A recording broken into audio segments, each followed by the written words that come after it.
किसी चीज को हम बहुत कठिन समझते हैं, पर अगर जरा हम ध्यान दें तो वह आसान भी बड़ी होती है, उसके लाभ भी बहुत होते हैं। मैं एक मंत्र अचानक मेरे सामने आ गया, वो यजुर्वेद का मंत्र है, आप देखना वो कितना आसान है। ऐसे भगवान से मनुष्य बात करता है बड़े सीधे साधे रूप में, उसको आप देखिए। पहले आप शब्दार्थ सुनिए, उसमें क्या बतलाया? पिता नो असि, है परमेश्वर, त्वम नः पिता असि। जादू बोलते ना, तुसी असी बोलते ही रहते। तो सीधी बात यह है कि हे प्रभु, तुम मने तू, न मने हमारा, पिता असी में है। सीधा साधा मंत्र है ना। अब फिर वो कहते हैं कि जब तू हमारा पिता है तो पिता नो बोधि, पिता के रूप में न मने हमको, बोधि मने बोध दो, उनको समझाओ। वो कहते हैं कि जब तू हमारा पिता है तो नमस्ते अस्तु। लोग कहते हैं नमस्ते कहाँ से आई? ये वेद में है, सीधी बात। अपने पिताजी को, माताजी को, सबको नमस्ते कर, नमस्ते अस्तु, ते नमः अस्तु। जब तू मेरा पिता है, तू मुझे अकल भी देता है, सूझबूझ भी देता है, इसलिए ते नमः अस्तु, नमस्ते अस्तु, तुझको मेरा प्रणाम हो। फिर पिता जो ठहरा तो बड़े प्यार से बच्चा बोलता है, माँ माँ हिंसी। पिताजी आप मेरे पिता हैं और मैं आपका पुत्र हूँ। माँ मैंने मुझको माँ हिंसी, मुझको कभी मारना नहीं, कभी पीटना नहीं। कौन बच्चा चाहता है मेरा पिता मुझको पीटे? और कौन पिता चाहता है कि मैं अपने बच्चे को पीटूं? अगर कुछ गड़बड़ कर देता है तो गुस्सा आ ही जाता है, वो अलग बात है। पर कोई भी पिता अपने पुत्र को मारना नहीं चाहता और कोई भी पुत्र अपने पिता से पिटना नहीं चाहता। इसलिए बड़े सीधे साधे शब्द हैं। फिर जरा ध्यान देना कि पिता नो असि, है प्रभु तू न मने हमारा, पिता है, पिता नो बोधि। अगर बाप है तो फिर हमको समझा, हम गलती करें। और फिर उसके बाद बोलते हैं कि जब तू पिता है तो नमस्ते अस्तु, ते नमः अस्तु, मैं तुमको प्रणाम करता हूं। माँ हिंसी, जब मैं तेरा पुत्र हूं और तू मेरा पिता है तो माँ मैंने मुझको माँ हिंसी, मुझे कभी भी मारो मत, पीटो मत, गुस्सा मत करो। बच्चा भगवान से कितने प्यार से प्रार्थना, स्वस्तेम। त्वष्टा पता है किसको बोलते हैं? त्वष्टा बोलते हैं तरखान को, बड़ाई को, कारपेंटर। त्वष्टिमंत स्वस्तेम, हम त्वष्टा वाले हो। अब हमको अच्छा बड़ाई मिल गया तो हमारी कुर्सी भी बन जाएगी, मेज भी बन जाएंगी, खिड़कियां भी बन जाएंगी, दरवाजे भी बन जाएंगे, तख्त भी बन जाएगा, टेबल भी बन जाएगा, बन जाएगा। त्वष्टिमंतस्त्वा सपेम, हम त्वष्टा वाले होकर तेरी पूजा करें। कितनी ऊंची बात है। अरे निर्माण करता है, मेरा बाप मेरा निर्माण करे, मेरी माँ मेरा निर्माण करे, मेरा गुरु मेरा निर्माण करे। बोलो, जिसको 3 बढ़ई मिल जाएंगे वो कितना सुंदर बन जाएगा। एक बढ़ई क्या से क्या बना देता है, पर उसको हेल्पर भी तो चाहिए ना। तो करे तू लकड़ी पकड़ और मैं डंडा मारूं। जीवन के अंदर तू कहता है तो श्रीमंतस्त्वा सपेमा, मुझे इस जगत के अंदर 3 गुरु मिलने चाहिए, 3 बढ़ई मिलने चाहिए, ये मेरा निर्माण करे और फिर मैं तेरी पूजा करूं। तो निर्माणक के रूप में तू मेरा निर्माण कर। कितना सुंदर। प्यारा मंत्र है। वो कहते हैं त्वष्टिमंतर स्वसपेम पुत्रान पशून मई देही। जब मैं जगत में आया हूं तो मुझे पुत्र भी देना, बच्चे भी देना। मैं अकेला ही घूमता रहूं तो क्या फायदा। फिर वो कहता है मुझे पशु भी देना, बच्चे दे दिए, कोई दूधदार नहीं होगा तो मैं क्या पिलाऊंगा बेटा। अब फिर बड़े प्यार से उसको कहते हैं, बहुत ही प्यारा मंत्र है ये यजुर्वेद का मंत्र। और फिर वो कहते हैं कि प्रजाम अस्मासु देहि। जब मैं अपने गृहस्थ आश्रम के बीच में आऊं तो हमको प्रजा देना। प्रजा कहते हैं उत्तम संस्कारों से भरी हुई संतान। और जब अच्छी संतान देना तो पत्नी बड़े प्यार से कहती है, अहम सह पत्या अरिष्टा भूया। मैं अपने पति की छत्र छाया में ऐसे रहूं कि वो मन के किसी कोने से भी मुझको कष्ट, हानि या दुख न पहुंचाना। अभी कितना सुंदर मंत्र है। अगर इस मंत्र को आप जाकर के विचारें, थोड़ा लिख लेना, समझ लेना, मैं आपको संख्या बताऊंगा और फिर आप देखना कि हमारी समझ में आया कि नहीं। अब आइए इस मंत्र पर हम विचार करें।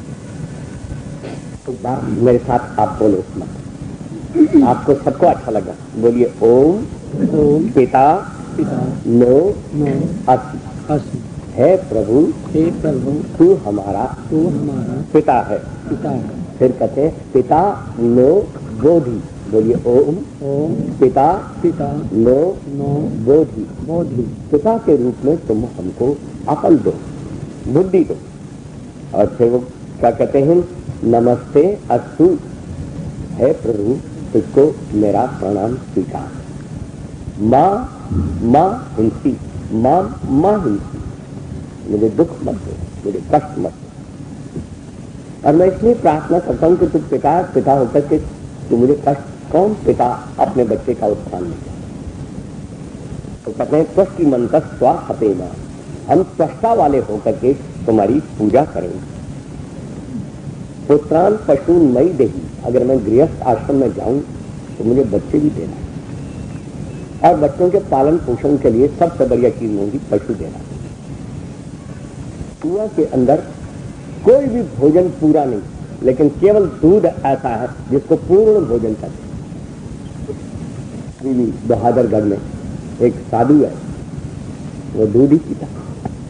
हमारे हरिद्वार में तो एक का नाम ही दुग्धाधारी बाबा था कि मेरा आधार ही दुग्ध। उन्होंने प्यार से गन्नों को रखा, उन पर पंखे चलाए, बहुत प्यार करता था। कह रहे तुम मेरा आधार हो, मैं तुम्हारा आधार हूं। हरिद्वार में सबसे बढ़िया उन्होंने गौओं को रखा था। आज उनके नाम का आश्रम है, वो तो संसार में नहीं रहे। और फिर कह रहे जब मैं गृहस्थ में जाऊं तो प्रजाम अस्मासु दे, मुझे प्रकृष्ट संस्कारों वाली संतान देना। का ये सबसे बड़ा सुख है जब उनको अच्छी संतान मिल जाए, इससे बड़ा कोई सुख नहीं। अब फिर कहा, पत्नी कहती है जिस पति का मैंने हाथ पकड़ा है, अरिष्टा सह पत्या भूया। अरिष्टा मीन्स अहिंसिता, अपीड़िता। जिस जीवन साथी के रूप में जिस पति का मैंने हाथ पकड़ा है, वो मन से, वचन से और कर्म से मुझे कभी भी दुख, कष्ट, हानि न पहुंचाए। आइए जरा इस मंत्र पर अब विचार करें। भगवान को कहा है, क्या कहा है, पिता नो असि। हे प्रभु तू हमारा पिता है। बोलो माता ना हो तो पिता हो सकता है। भगवान को बीच में रखा और पिता में सब कुछ क्या डाला। वेद में एक सविता शब्द है जिसका अर्थ मां भी है, जिसका अर्थ पिता भी है और जिसका अर्थ गुरु भी है। कितनी बढ़िया बात। सविता सूत इति सविता।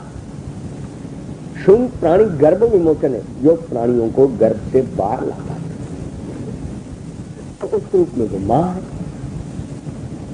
तो जब बाहर बच्चा आ जाता है तो केवल बच्चे को नहीं उत्पन्न करता, फिर बच्चों के लिए मीन्स पैदा करता है। गेहूं है, चना है, चावल है। इस पिता ने बच्चे को जन्म दिया तो ये बात नहीं कि जन्म देकर के छोड़ दिया, अब वो पिता जो है ना चलिए इस बच्चे के लिए जुराब लिया, अच्छा लाता हूँ। कह रहे जूता लिया, कह लाता हूँ।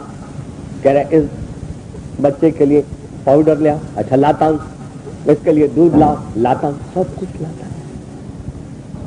पिता ने पुत्र की चाहना की है, पुत्र बाहर आया और इसने मीन्स इकट्ठे करने शुरू कर दिए। उस प्रभु ने पहले जन्म दिया और जन्म देकर के ऐसे नहीं छोड़ दिया, फिर उसके लिए सब साधन बना।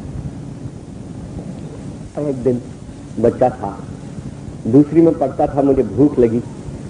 मैंने माँ को कहा माँ भूख लगी है, शाम का समय था।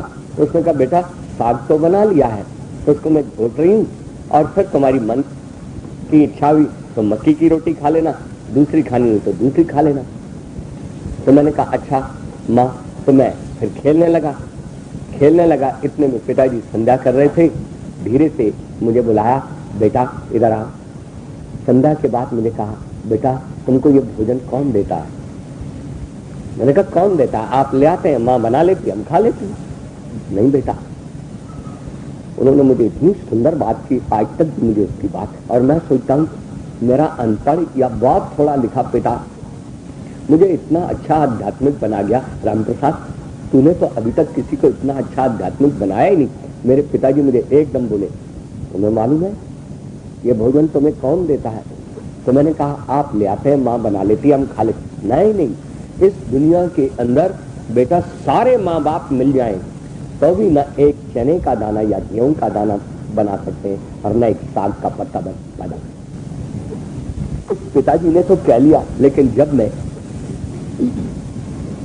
निरुक्त पढ़ने लगा तो मुझे अनपढ़ बाप की बात याद आई। ये इंद्र जो है ये क्या है? जब आप बीज बोते हैं तो कहते हैं आपने पैदा किया, किसान कहता मैंने अपने खेत में इतना अनाज पैदा किया। नहीं, इंद्र का अर्थ यह है जब आप बीज बोते हैं तो इंद्र का अर्थ क्या है? इदम दृणाति किया। जब आप बीज बोते हैं तो भगवान अपनी व्यवस्था से उस बीज को फोड़ता है। ये इंद्र का अर्थ है। जगत सम्राट परमेश्वर का पहला अर्थ यह है कि वो उस बीज को फोड़ता है और फोड़ करके अंकुरित करता है, और अंकुरित करके एक बीज में से अनेक खरबूजे देता है। अनेक खरबूजों में एक खरबूजों में बीजों के ढेर होते हैं। मेरे बच्चों को आगे भी तो बहुत कुछ इतना कुछ दे सकता है। तो किस बैंक में रुपया देख लो, वो 6 साल में दुगना होगा बड़ी मुश्किल में। और ये खरबूजा एक ही मौसम में कह रहे तुमको बीज तुमने एक बोया था और मैंने इतने खरबूजे दिए कि उनके अंदर तुम बीजों को गिनना चाहो तो तुम गिन नहीं सकते। इतना बढ़िया बैंक तुमने देखा है। वो आजकल कहते हैं एक नया बैंक आया है विदेशों से, वो तुम्हें 4 साल में दुगना देगा। मैंने कहा भगवान तुम्हें 6 महीने में कई गुना देगा। ये इंद्र है। और फिर मुझे पिताजी की बात बड़ी याद आई और मैंने कहा अनुभवी बाप तूने मुझे बहुत सुंदर बोल दिया। फिर वो इंद्र क्या करता है? इंद्र का दूसरा अर्थ है, शब्द में से शब्द निकलता है। इंद्र मीन्स इदम, ई मीन्स इदम, ददाती दिवा, जितना कुछ उत्पन्न कर दिया। इदम ददाती दिवा, सब अपने बच्चों को दे देता।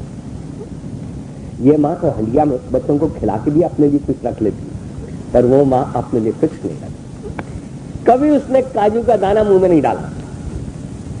हमारे पड़ोस में एक माताजी थी, तो हमारी माताजी की सहेली थी, तो वो जब भी कोई गोभी काटती थी या शलजम काटती थी या मटर छीलती थी तो बीच बीच में खाती भी रहती। तो हमारी माताजी ने कहा ये तुमने क्या धंधा किया है कि काटती भी जाती है और खाती भी जाती हूँ, हर समय थोड़ी खाया जाता है, समय पर खाया कर। तो वो कहती थी बहन जी देखो एक बेचारा तो मेरा पेट है, इसको भी मैं नाराज रखूं तो बताओ क्या होगा? इसको मैं कभी खफा नहीं करती, ये जब कुछ चाहता है मैं दे देती हूँ, तो खुश रहे। तो हम तो खा लेते, लेकिन प्रभु ने आज तक कुछ भी नहीं खाया। एक दाना काजू का मुंह में नहीं डाला, एक बादाम मुंह में नहीं डाला। कितने भी बढ़िया खरबूजे हो उनकी लार नहीं टपकती। कितना संयमी इंद्र बोलते हैं। इंद्र उसको बोलते हैं जो सबसे बढ़िया संयमी है। वो इंद्रियों का स्वामी है, उसको इंद्र कहते हैं। वो इंद्रियों का स्वामी नहीं, वो तो सारे संसार का स्वामी है। उसकी लार नहीं टपकती। और फिर क्या करता है इंद्र? पहले बीज फोड़ करके उसको अंकुरित करके हजारों चावल निकाल देता है और फिर क्या करता है? एदम ददाती तीवा, वो सबको बांट देता है। और फिर क्या करता है? तीसरा अर्थ एदम दर्शनादि तीवा, फिर सबको देखता है, इसको मैंने 10 किलो दे दिए, इसको 2.5 मन दे दिए, इसको 50 मन दे दिए। अब ये क्या करता है? ये खिला के खाता है या अपना खा के दूसरे के ऊपर निगाह करता है कि अब अपना खाया है, अब किसका खाऊं? फिर वो देखता रहता है। ये उसका टाप का गुण है। 15 अर्थ हैं शब्द के, मैंने 3 आपको बता। फिर आपको देखता है ये बच्चा बहुत अच्छा है, तो मेरे से प्रार्थना करता है, भगवान तूने मुझे 1 सेब दिया, मैं चाहता हूं कि मैं अपनी बहन को भी 1 सेब दूं। अगर मैं 1 देता हूं तो मेरे पास कुछ भी नहीं रहता, मैं आज आधा देता हूं, कल मेरे पर कृपा कर, मुझे 2 सेब दे कि 1 बहन को दे दूं और 1 खुद। अरे ये बच्चा बहुत अच्छा है। कह रहे कल इसको 2 दूंगा। कह रहे भगवान मेरी दीदी के हाथ 2 हैं और सेब मैं 1 दूं तो मजा नहीं आएगा, मेरी दीदी के दोनों हाथों में सेब हो, कभी इसको खा ले, ये जरा खट्टा तो ये जरा मीठा है, इसको खा ले, मैं अपनी दीदी को 2 देना। अच्छा बेटा कल मैं तुमको 4 दूंगा। इंद्र के बहुत कमाल थे, मेरा बाप बहुत अच्छा। उन्होंने कहा मेरे पिताजी ने बहुत अच्छी प्रेरणा मुझे दी, आज निरुक्त में मुझे मिल गई तो मैं तो गदगद हो गया। तो कहते हैं पिता नो असी, तू हमारा पिता है, पिता से पहले तू हमारी माँ है। तो सविता का अर्थ माँ भी है। सविता का अर्थ जो मीन्स इकट्ठे करता है वो बाप भी है। और सविता का अर्थ आप गायत्री मंत्र बोलते हो ना, भगवान हमें सद्बुद्धि दो। तो सविता का अर्थ है प्रेरणा देना। याद रखो जिन गुरुओं से मैंने पढ़ा है लिखा है, जिन अध्यापिकाओं से अध्यापकों ने मुझे पढ़ाया लिखाया है, तो सब जगह सब परिस्थितियों में तुम्हारे पास नहीं रहेगी और सब कालों में तुम्हारे पास नहीं रहेगी, लेकिन ये गुरुओं का गुरु सदा तुम्हारे साथ है। ये ऐसा बाप है जो मेरा भी बाप है, मेरे बेटे का भी बाप है और मेरे बाप का भी बाप। ये ऐसा गुरु है जो मेरे गुरु का भी गुरु है, मेरा भी गुरु है और मेरे शिष्य का भी गुरु है। सब पूर्व शाम अपनी गुरु काले नानावच्छेदा। ये ऐसा गुरु है जिसको काल रूपी तलवार नहीं काट सकती। कई हमारी पौराणिक माताएं बहनें वो गुरु बनाती है ना, कह रहे गुरु बिना गत नहीं। मैंने कहा तेरी गति जरूर होगी, मैं तुमको ऐसा गुरु ऐसे गुरु को काय को बनाती हूँ जो जन्मे से मर जाए। ऐसा गुरु बना जो कभी ना जन्मे और न कभी मरे। ये कौन बताता है? कभी भी गुरुडम नहीं किया पतंजलि जी ने। पतंजलि जी को लोगों ने जब गुरु बनाया तो उसने कहा मुझे गुरु मत बनाओ, क्योंकि मुझे काल रूपी तलवार काट देगी तो फिर दूसरा गुरु ढूंढते फिरोगे। मैं तुम्हें वो गुरु बताता हूँ जिसको मैंने बनाया उसको तुम भी बनाओ। एक ही बार गुरु बना लो, सदा तुम्हें भीतर से प्रेरणा दे देगा और सन्मार्ग की ओर आगे बढ़ेगा। अब तू मेरा कैसा पिता है? तू तो मेरी माँ भी है, माँ नहीं होगी तो पिता कैसे बनेगा? इसलिए एक पिता में तीनों अर्थ समा जाते हैं। और अगर न समझ में आए तो लो वेद मंत्र देते हैं, त्वं ही नः पिता वसो। तू मुझे बसाने वाला पिता है। त्वं ही नः पिता वसो त्वं माता शतक्रतो।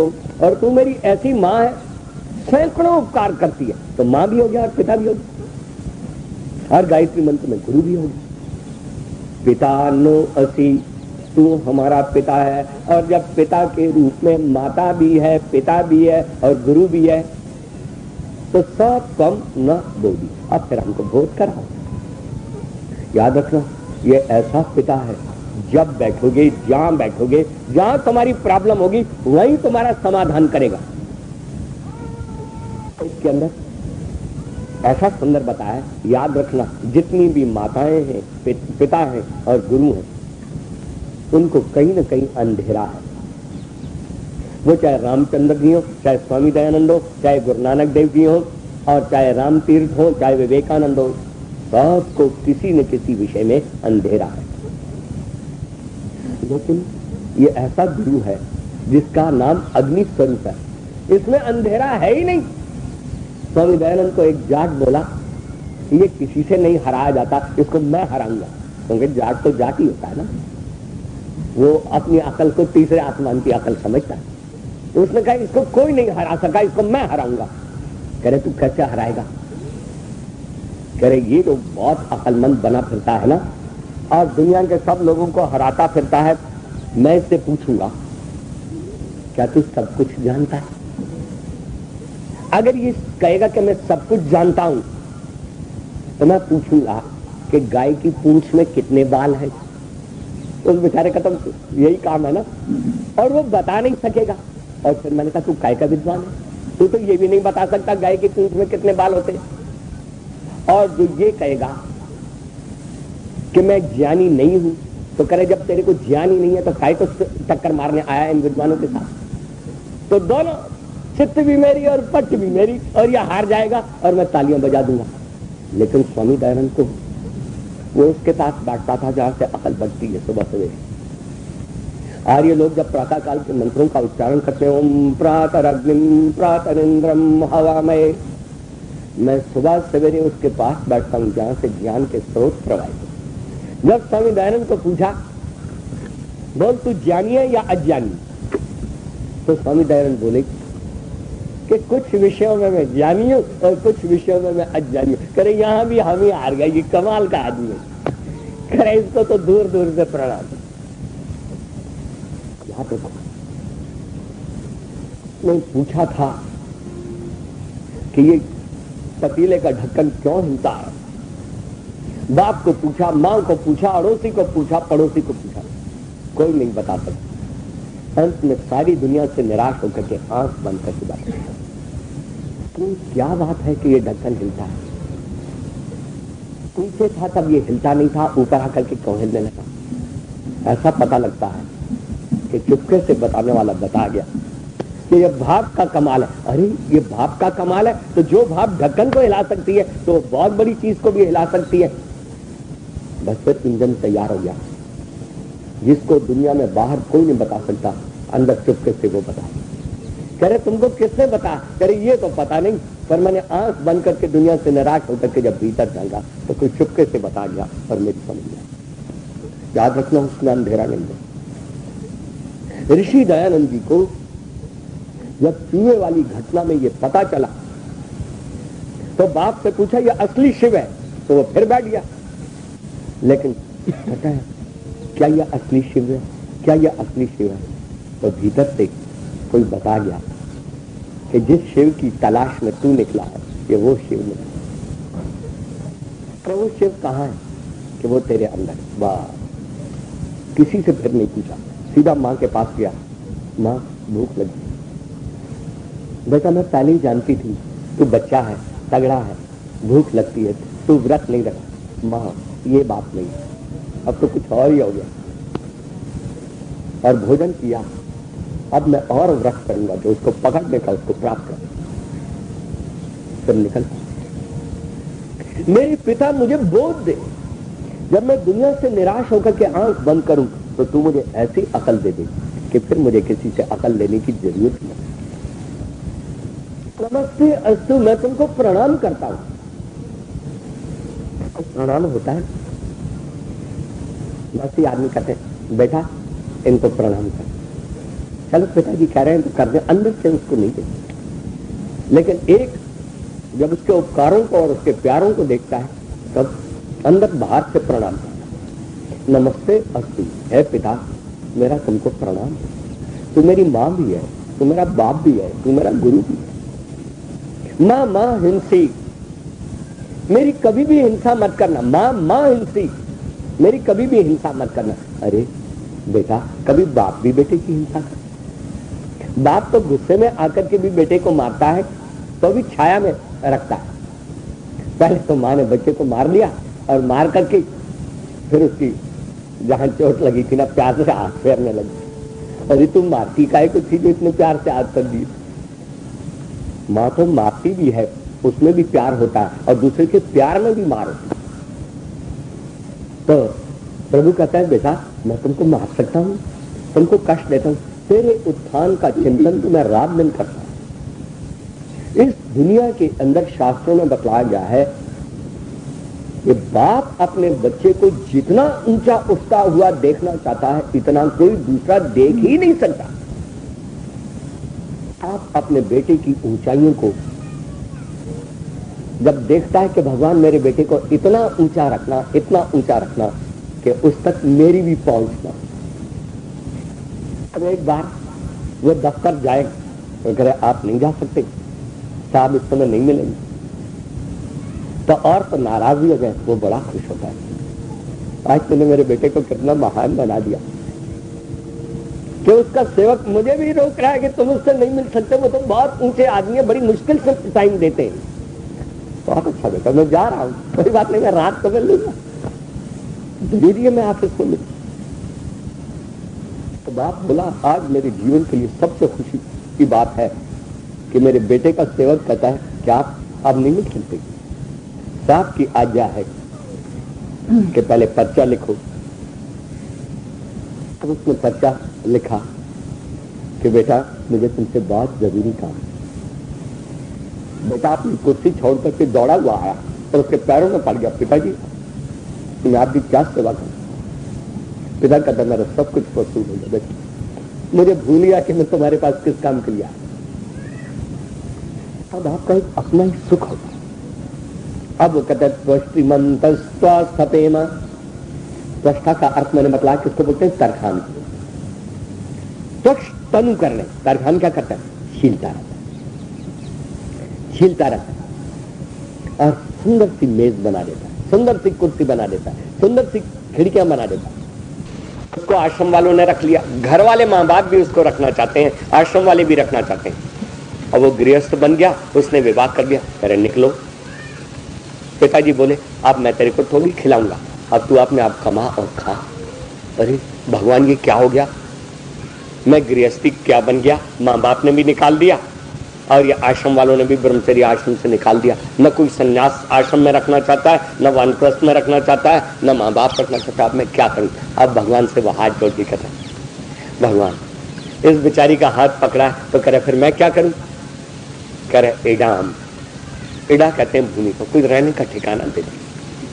अब वो भगवान से प्रार्थना की, इडाम अग्नि पुरुदन सनिंगो, काम करने के लिए खेत दे दो और रहने के लिए घर दे दो, रहने के लिए मकान दे दो और काम करने के लिए दुकान दे दो। अब वो भगवान से ही तो प्रार्थना करते, इडाम अग्नि पुरुदन सनिंगो, और अगर सौभाग्य से हमको रहने का ठिकाना मिल जाए और खेत मिल जाए, पुरु दंसम, तो मेरे घर के जो लोग हो, पुरु मने खूब, दंस मने कर्म करने वाले, तो घर वाले खूब कर्मठ हो। बोलो दुकान दे दी और काम करने वाला लेटा ही रहता है, कुछ काम ही नहीं करता, तो बोलो क्या होगा? भगवान ने खेत दिया, न बोता है, न गोडी करता है, न पानी देता है, न खाद देता है और न काटता है, तो बोलो उसका घर बनेगा? और अगर पति बहुत प्यारी प्यारी चीजें लाता है और 2-4 दिन के बाद देखता है ये लौकी भी सड़ गई, वो सेब भी सड़ गया, उसको कितना कष्ट होता। वेद ने कहा मुझे रहने का ठिकाना दो, मुझे काम करने का स्थान दो और फिर मेरे परिवार के सदस्यों को पुरुडंसम, खूब काम करने वाला बनाओ कि मेरी एक भी वस्तु जाया ना।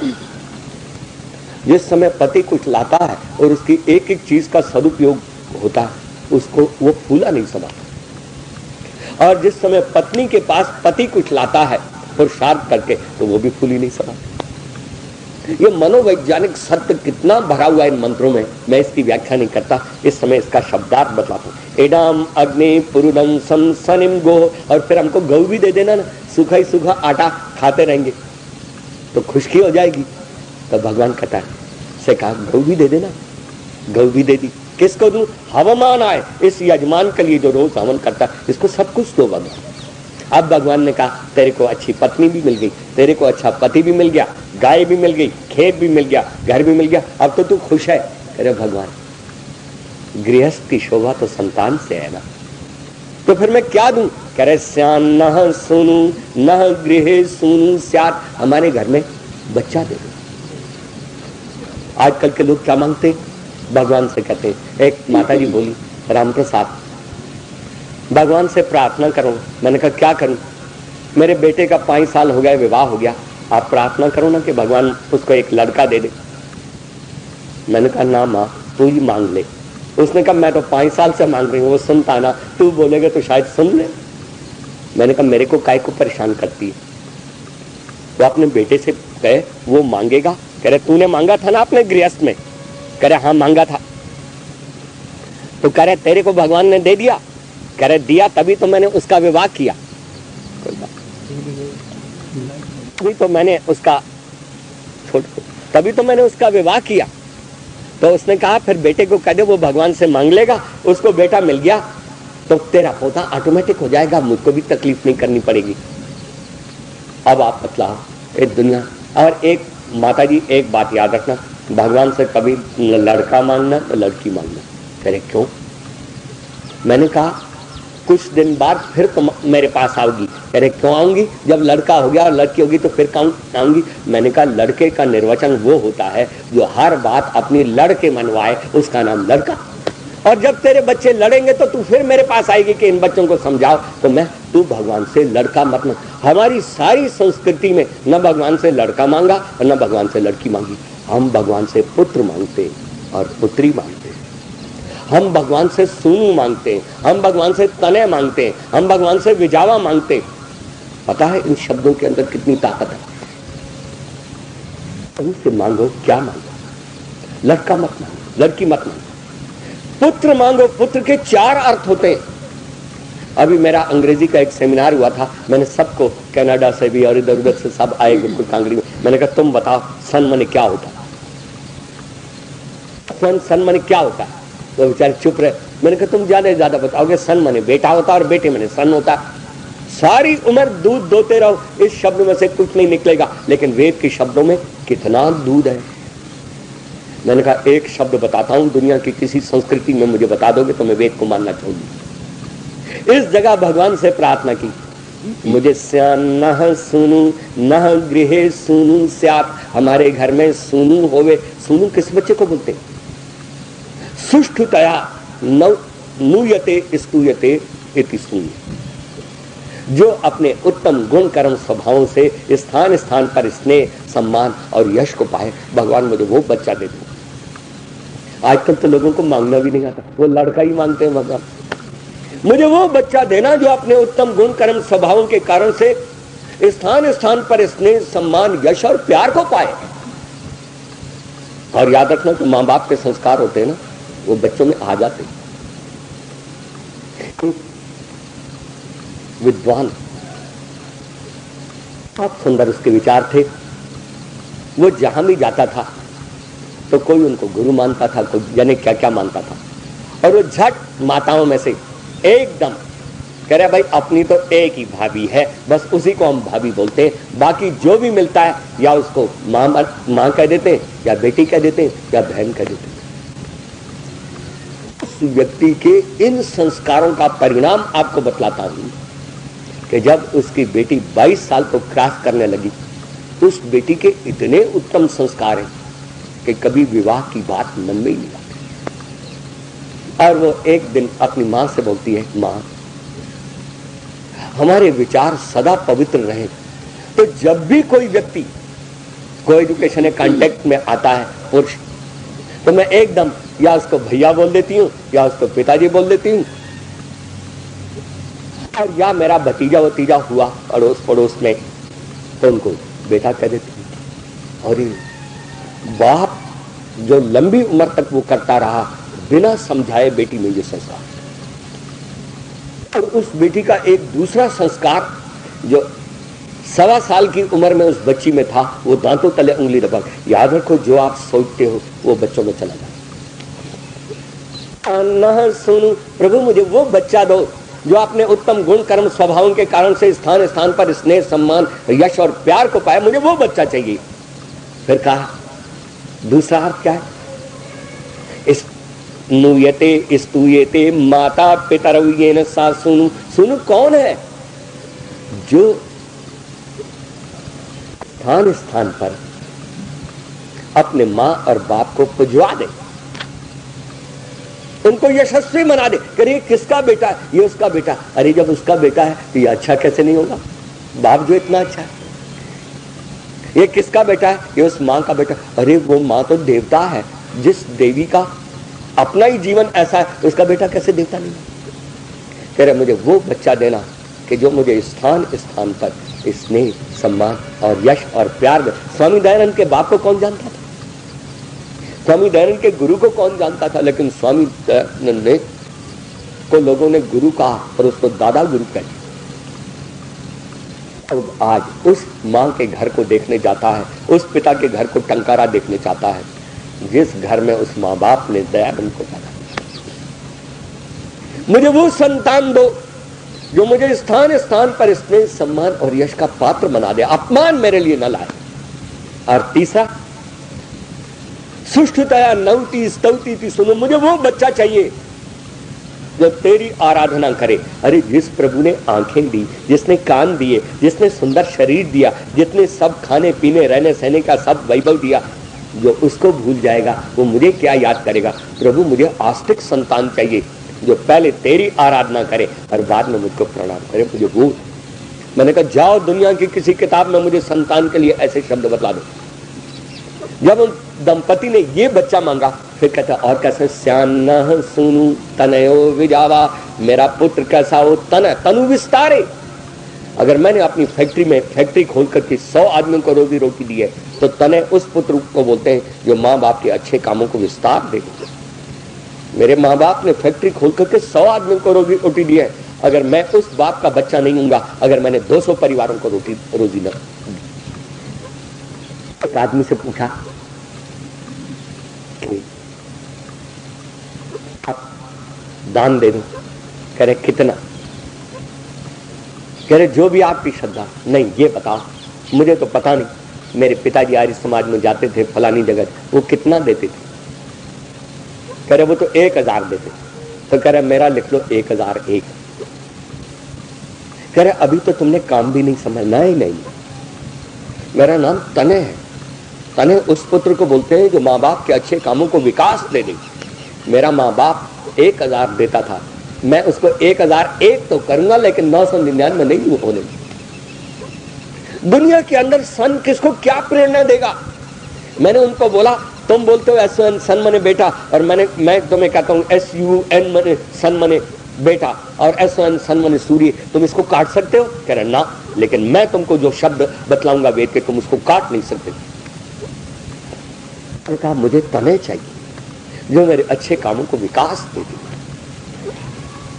तभी तो पिता और गुरु बोलते हैं यान्यस्माकं सुचरितानि तानि तयोपास्यानि। हे प्यारे बच्चे, तुम हमारे उन कामों को करो जो हमारे अच्छे काम है, जो हमारे बुरे काम है उनको छोड़ दे। विजावा, मेरा बच्चा कैसा होना चाहिए? विजावा मीन्स विशेष एक्टिव। कई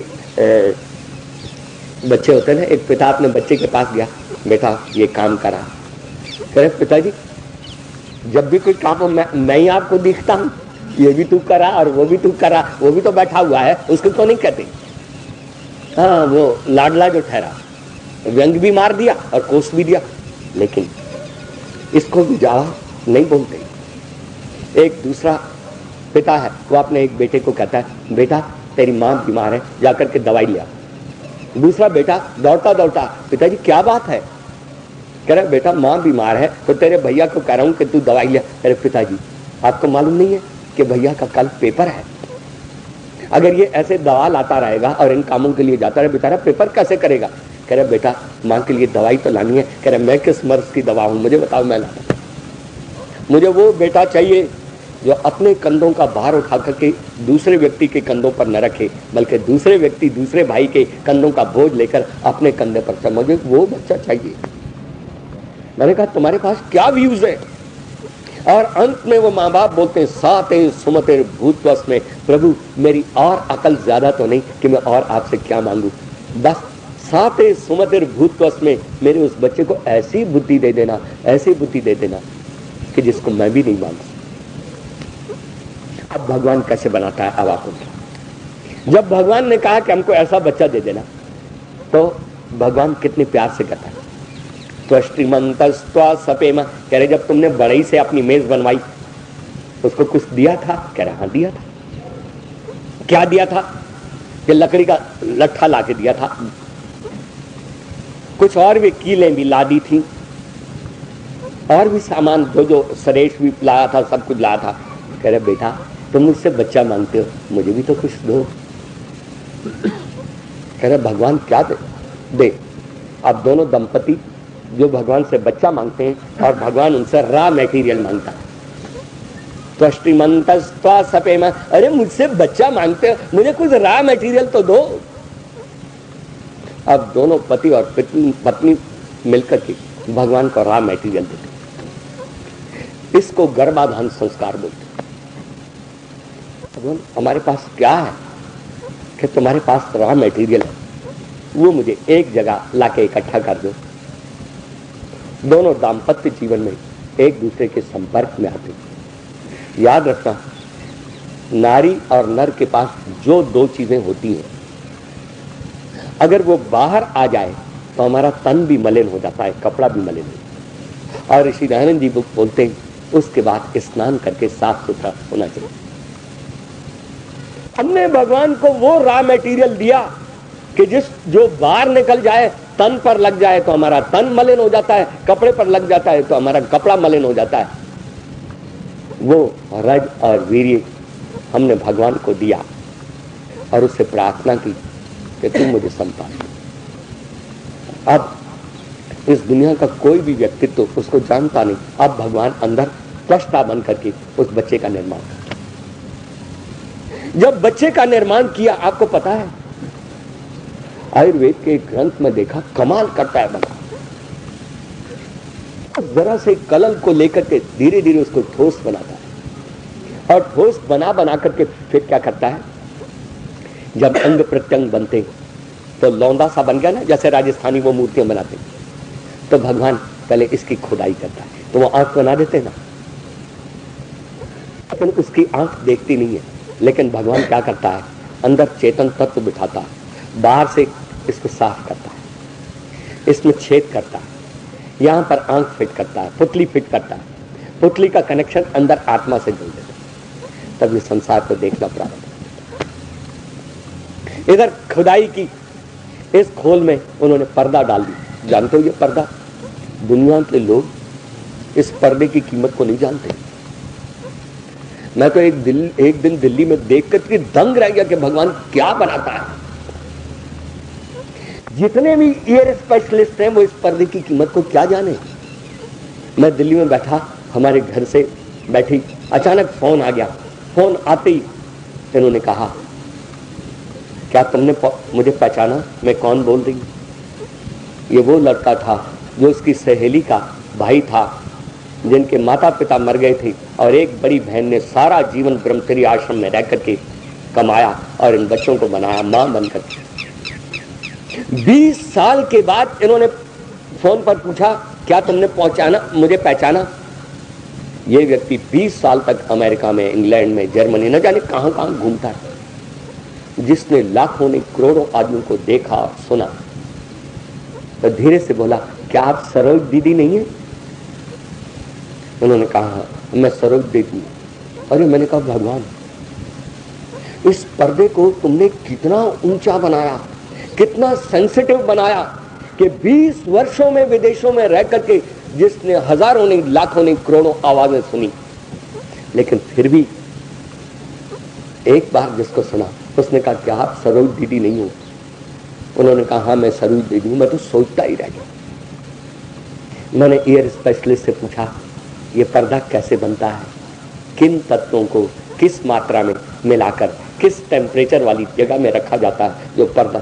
कह रहे भाई साहब हमको पता नहीं। तो मैंने कहा, वैसे ही लिख डाला ईयर स्पेशलिस्ट। अरे जो ईयर स्पेशलिस्ट था उसने तो कुछ ना लिखा, और तू तो वैसे ही अंदर से दूरबीन से देखता भालता है और अपने को ईयर स्पेशलिस्ट बोला। वो कैसे बनाता है? अब भगवान ने क्या किया, जब बच्चे को बना दिया, लंबी बात आपसे न कभी, बच्चा बाहर आया तो भगवान ने कीचड़ में से कमल निकाल दिया। जिस रॉ मटेरियल को हमारे इस तन पर लगता था तो तन मलिन होता था, कपड़े पर लगता था तो कपड़ा मलिन होता था, उस रॉ मटेरियल, उस कीचड़ में से कमल खिला दिया और बाहर निकला तो मां ने उसको चूम लिया। ये वही तत्व। मां ने उसको चूम लिया, दिल से लगा लिया।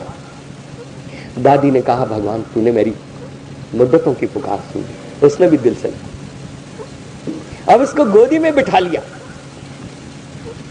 तो वही चीज है भगवान, मैंने सबको देखा लेकिन तुझसे बढ़कर किसी को नहीं।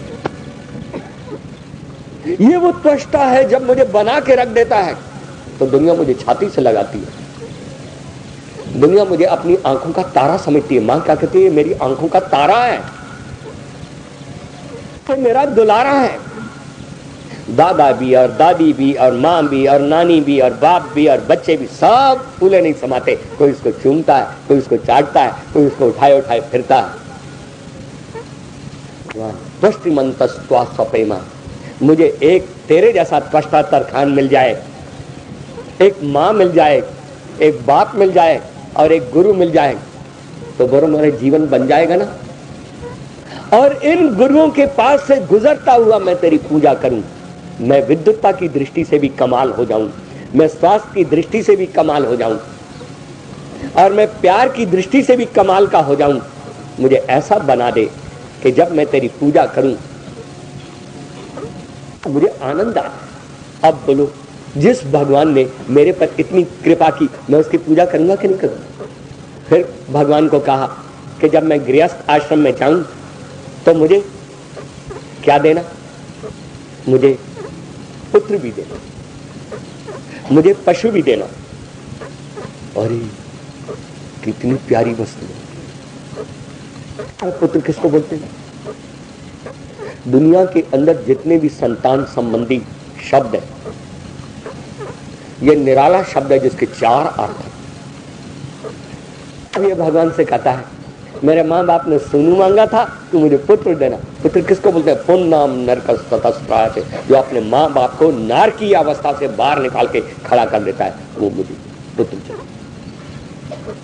मेरे जीवन का एक लक्ष्य है कि मेरे पिता को कोई न शारीरिक कष्ट होना चाहिए, न मानसिक कष्ट होना चाहिए, न आत्मिक। इसके लिए मेरा पूरा प्रयास। नरक किसको बोलते हैं? दुख को बोलते हैं। मैं अपनी जिंदगी पर अपने माँ बाप को सुखी रखने की कोशिश करूं। और वेद में तो प्रार्थना की, स्वस्ति न मात्रे अस्तु स्वस्ति न पित्रे अस्तु। है भगवान, जिस माँ बाप ने मुझे जन्म दिया है और मेरे लिए ऊंची ऊंची प्रार्थना की है, वो मेरे माँ बाप सुखी रहे, तन से सुखी रहे, मन से शांत रहे और आत्मा से तृप्त रहे। ये मुझे मन वचन कर्म से प्रयास करें। पुत्र किसको बोलते? पुरुत्रायते इति पुत्रा, जो अपने माँ बाप को बहुत बचाता है। माँ बाप को कितना बचाता है? एक पिताजी रिश्वत लेने लगे और बेटा मौजूद है। पिताजी ये नहीं, बेटा अगर ये नहीं लूंगा तो तुमको पढ़ाऊंगा कैसे, तुमको ऊंची ऊंची डिग्रियां कैसे? नहीं पिताजी, मैं अपने कारण से अपने माँ बाप को अपवित्र नहीं होने दूंगा। तुम मेरा लोक बना रहे हो, अपना परलोक बिगाड़ रहे हो, यह नहीं होने दूंगा। मैं आपको एक सच्चे पुत्र की बात बताता हूं। जब पिता ने उसको कहा बेटा तू कॉलेज में पढ़ता है ना, एक कोट सिलवा ले। कह रहा अच्छा मैं कोट सिलवा लूं? कोट कितने का आएगा? कह रहा बेटा मैंने दुकानदार से पूछा है, 90 रुपए का कपड़ा आएगा। उसमें ब्लेजर का एक कपड़ा होता था, 90 रुपए का आएगा। कह रहे सिलाई कितनी लगेगी? कह रहे 30 रुपए लगेगी। कह रहे 120 रुपए में कोट बनेगा? कह रहे हाँ। कह रहे पिताजी मैं नहीं सिलवाऊंगा। कह रहे क्यों? कह रहे बेटा जब तू कॉलेज जाएगा तू सजेगा। नहीं नहीं मुझे ये कोट नहीं सिलवाना। कह रहे पिताजी सर्दी मेरे लिए आई है या सबके लिए आई? बेटा सर्दी जब आती है वो सबके लिए आती है। तो कह रहे पिताजी मेरे माँ बाप बूढ़े हैं, मेरी दीदी इतनी प्यारी है, उनके लिए कुछ ना आए और मेरे लिए कोट आए, और 600 रुपया तुम्हारी तनख्वाह है, 200 रुपया तुम दुख सुख के लिए, शादी के लिए, गमी के लिए, आने जाने के लिए रखते हो, बाकी रह गए 400 रुपए। 300 रुपए में आप घर का खर्चा चलाते हो, 100 रुपए में कभी जूता ले लिया, कभी कपड़े ले लिए, कभी स्वेटर ले लिया। तो कह रहे पिताजी जब सर्दी सबके लिए आई है तो फिर सबके लिए कपड़े होने चाहिए। बेटा सबके लिए कैसे आएंगे, एक कोर्ट में तुम्हारा इतना नहीं, पिताजी कोर्ट नहीं आएगा तो फिर क्या आएगा, पहले तो माँ बाप का हिस्सा ज्यादा होना चाहिए, पर चलो कोई बात नहीं, बराबर बराबर, क्योंकि माँ बाप को प्यार लो ठहरा। आप बाजार जाना तो एक 4 स्वेटर खरीद लेना, किसी का 25 का आ जाएगा, किसी का 26 का आ जाएगा, और चारों की सर्दी दूर हो जाए। मुझे कोट नहीं चाहिए। बेटा इससे तुम्हें क्या मिलेगा? कह रहे पिताजी इससे मुझे बड़ा सुख मिले। उसने कहा अगर मैं ऐसा करूंगा तो मेरी संध्या स्मूथली चलती रहेगी, और अगर मैंने कोट सिलवा लिया तो मैं तन से सज जाऊंगा, मन दुखी होगा और मेरा संध्या में जी नहीं लगेगा। कह रहे क्यों? मैंने दूसरों का हक मारा है। अच्छा बेटा इतना त्याग करने पर भी तेरी संध्या स्मूथली चलती रहेगी? उसने कहा हाँ। तेरी संध्या में विकास नहीं होगा? अरे पिताजी आपने बहुत बढ़िया बात याद दिला दी। मेरी संध्या में विकास कब होगा कि जब आप 25 रुपए वाले स्वेटर के बजाय मुझे ऊनी और सूती मिक्स वाला स्वेटर ले देना, जो 17 या 16, 17, 18 का आ जाएगा, और जो 8-7 रुपए बचे अड़ोसी पड़ोसी के किसी गरीब का एक कुर्ता ले देना कि उसका तन ढक जाए और सर्दी दूर हो जाए, तब मेरी संख्या में विकास होगा। अरे भगवान तूने मुझे कितना अच्छा बेटा दिया है, जो अपने तन को सजाने से पहले भी अपनी आत्मा को सजाने का सोचता है और अपनी संध्या का पहले सोचता है कि मेरी संध्या बिगड़ न पाए। बेटा दान देना कोई आसान काम थोड़ी है। अच्छा पिताजी तुम 8-7 रुपए का कुर्ता भी पड़ोसी को नहीं ले सकते, गरीब के बच्चे को, तो मत लो। एक दूसरा तरीका बतलाता हूँ जो मेरी संध्या में विकास का होगा। कह रहे जो मेरी दीदी है ना वो मुझको बहुत प्यारी है, और आपको और माता जी को भी उससे लाड है। जब आप बाजार जाना ना, अपने लिए भी 25 का स्वेटर ले लेना, माँ जी के लिए भी 25 का स्वेटर ले लेना, और दीदी के लिए एक अच्छा सा शाल ले लेना, और वो 35 रुपए का भी आ जाए तो ले लेना। बेटा फिर बाकी 15 रुपए रह जाएंगे, तो 15 में आपका क्या आएगा? कह रहे वो मेरठ की एक 15 रुपए की खद्दर की चादर आ जाती है, मैं उसको ओढ़ के कॉलेज चला जाऊंगा। कह रहे तू सजेगा नहीं। अरे पिताजी मैं सजूं या ना सजूं, और मेरा दिल खिल जाएगा, मेरी संध्या में विकास होगा। उसने एकदम बच्चे को दिल से कहा भगवान तूने मेरे किस उत्तम कर्मों का परिणाम मुझे दिया। तो कह रहे नहीं नहीं पिताजी, भैया बेकार की बात कर रहे हैं, भैया को 50 का स्वेटर ले देना। और कह रहे तू क्या करेगी?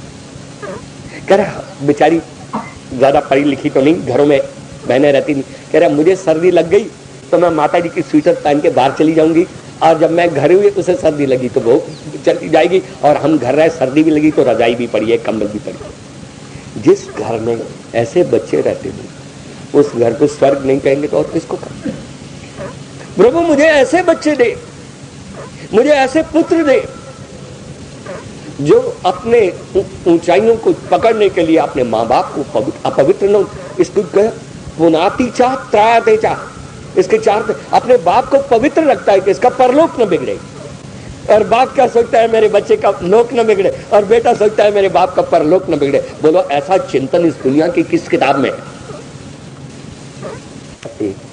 प्यारे पिता परमेश्वर की राह पर चलने वाले और अपनी संध्या का ध्यान रखने वाले बच्चे अगर आपको मिल जाए, सचमुच तुम्हारा घर स्वर्ग होगा ना। तो कह रहे प्रभु हमको ऐसे बच्चे देना प्यारे प्यारे, और ऐसे बच्चों के साथ साथ फिर पशु भी देना कि हम उनको खूब खिला सकें, पिला सकें, दूध पिला सकें। ये नहीं कहा क्या हमको बहुत सुंदर सा टीवी दे देना कि हम बच्चों को दिखा सकें। कह रहे टीवी से क्या बनता है? टीवी से शायद टीवी बन जाए और मैं दूध पिलाऊंगा तो ये तगड़ा होगा। मेरा बच्चा तगड़ा पहले होना चाहिए, चाहे टीवी इसको मिले कि नहीं मिले। मेरे बच्चे को कैमरा मिले ना मिले, पर मेरे बच्चे की तस्वीर लोग देखे तो शरीर किसको बोलते हैं? वेद में बड़े सुंदर शब्द है। एक मंत्री कमाल का है, कह रहे कमाया कैसे जाता है? कह रहे उसको देखो। कह रहे खर्च कैसे किया जाता है? कह रहे उसको देखो। कह रहे उपदेश किससे लिया जाता है? सेन क्रतुना संवदेत, जब अपने कमाने से और अपने खर्च करने के ढंग से दुनिया को मौन रूप में उपदेश देने लगे, उसको जाकर उसकी तस्वीर देखो। और फिर कहता है प्रभु ऐसा जीवन व्यतीत करते हुए मेरा परलोक न बिगड़े, मेरे द्वार खुले रहे जब मैं संसार में। और वो नारी कहती है अहम अरिष्टा सह पत्या भूयासम, मुझे जीवन साथी वो मिले जिसकी छत्र छाया में सदा मन वचन कर्म से अरिष्ट अपीड़ित और अदुखी रह करके मैं अपना सुंदर जीवन व्यतीत। बोलो कितना सुंदर मंत्र है। तो इसका स्वाध्याय करो। एक बार इस मंत्र को पढ़ लेना ना, और समझ में नहीं आया तो फिर मुझको चिट्ठी डाल देना।